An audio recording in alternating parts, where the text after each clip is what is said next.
ഓം ശ്രീനാരായ പരമഗുരവേ നമഃ. സുപ്രഭാതം.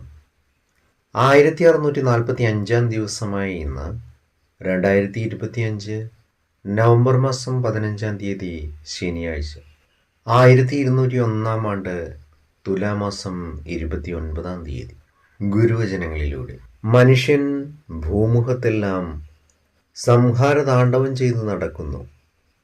പോകുന്നിടത്തെല്ലാം ശൂന്യതയുടെ കരിനിഴൽ പരത്തുന്നു. മരങ്ങളെല്ലാം വെട്ടി നശിപ്പിക്കുന്നു. പച്ച നിറഞ്ഞ പ്രകൃതിയെ വികൃതമാക്കി ശൂന്യതയിലാഴ്ത്തുന്നു. അതിനു പകരം വൃത്തികെട്ട പുക നിറഞ്ഞ പട്ടണങ്ങൾ മെനഞ്ഞുകൂട്ടുന്നു.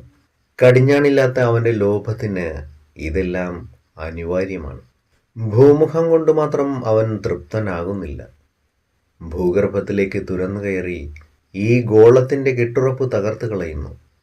നോക്കുന്നിടത്തെല്ലാം കൽക്കരിയും ഇരുമ്പും തന്നെ. അവനൊരു വ്യവസ്ഥയുമില്ല. ശ്രീനാരായണ ഗുരുദേവൻ.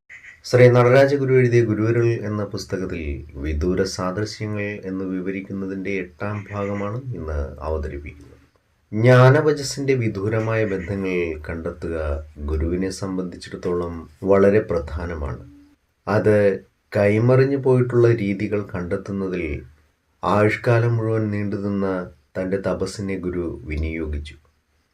അതുകൊണ്ടാണ് ജ്ഞാനവചസ്സിൻ്റെ പൈതൃകത്തെ സംബന്ധിച്ച് നർമ്മരസം തുളുമ്പുന്നതെങ്കിലും ഗൗരവം നിറഞ്ഞ ഈ അഭിപ്രായം ഗുരു പ്രകടിപ്പിച്ചത്. ആധ്യാത്മികതയ്ക്ക് സമാനതയുള്ള ഉറവിടങ്ങളാണുള്ളതെന്ന് ഗുരു സൂചിപ്പിക്കുന്നു.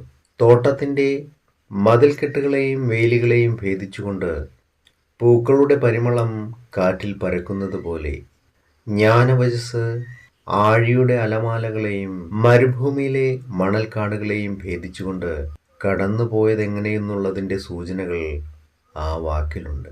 ഏവർക്കും നന്മ നിറഞ്ഞൊരു സുദിനമായിരിക്കട്ടെ എന്ന് ആശംസിച്ചുകൊണ്ട് നിർത്തുന്നു. നന്ദി, നമസ്കാരം. ഗുരുധർമ്മം ജയിക്കട്ടെ.